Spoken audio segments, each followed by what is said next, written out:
Сәлеметсіздер ме, құрметті көрермендер. Бүгінгі сабағымызда өзіміз жасап жатқан кәдесый бұйымымызды толығымен аяқтап, ары қарай қалай әрлеу керек екенін сіздерге таныстырамын.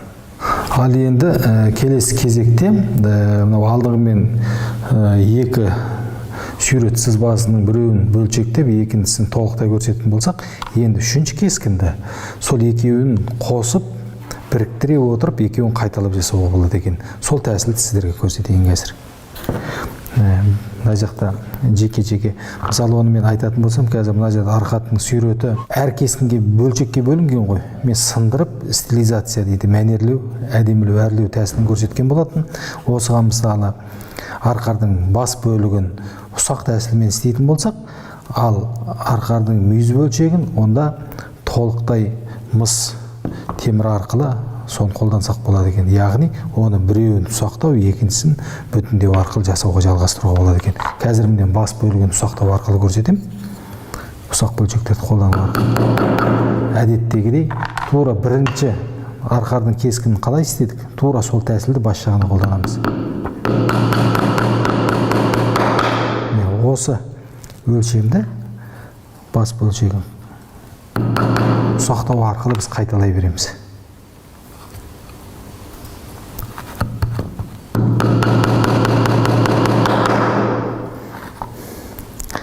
Сонда бұны әрлеп, әдемілеген кезде бұл жарқырап, жалтырап, өзі сән береді.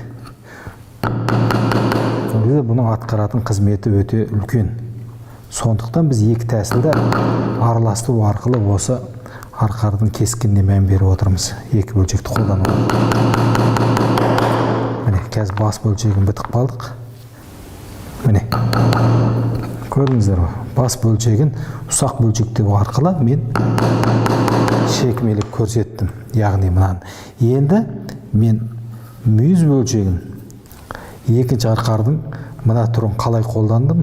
Тура осы тәсілді мүйіз жағына бөлшегіне қазір қолдануым керек. Ол үшін мен әдеттегідей белгі салып аламын. Міне, бір, енді мына аралықта. Міне.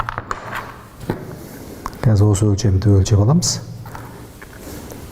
Міне, бір, екі. Мінекей. Артық кескінді алып тастаймыз. Міне, тура осы мына жерге қолдана саламыз. Қазір қарап тұрыңыздар. Бір. Міне, көрдіңіздер ғой. Бірінші чекмелетіп ұсақ, одан кейін барып көлемді. Енді тура мына тәсілді былай қарай жалғастырамыз. Бұл өзіңнің ой қиялыңа қарай қалай өзің композициялық ойыңды жалғастырғың келеді. Фантазия дейді ғой, өзіңнің ой қиялы өрісіңізге байланысты қалай істегіңіз келеді. Солай алып кете бересіз.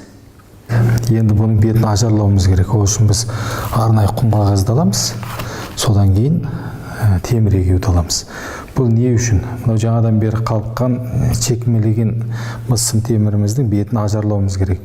Неғұрлым құм қағазбен бетін тазалап егеген сайын бұның бетіндегі ажары жалтырап, жарқырап, көрік бере түседі. Бірінші темір егеуді қолданамыз.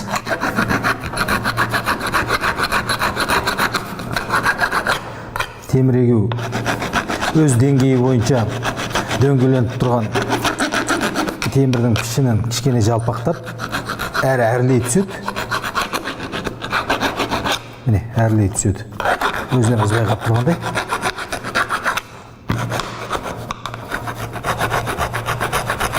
Міне, енді құм қағазбен бетін тегістеп, әдемірлеп, жалтырата түсеміз.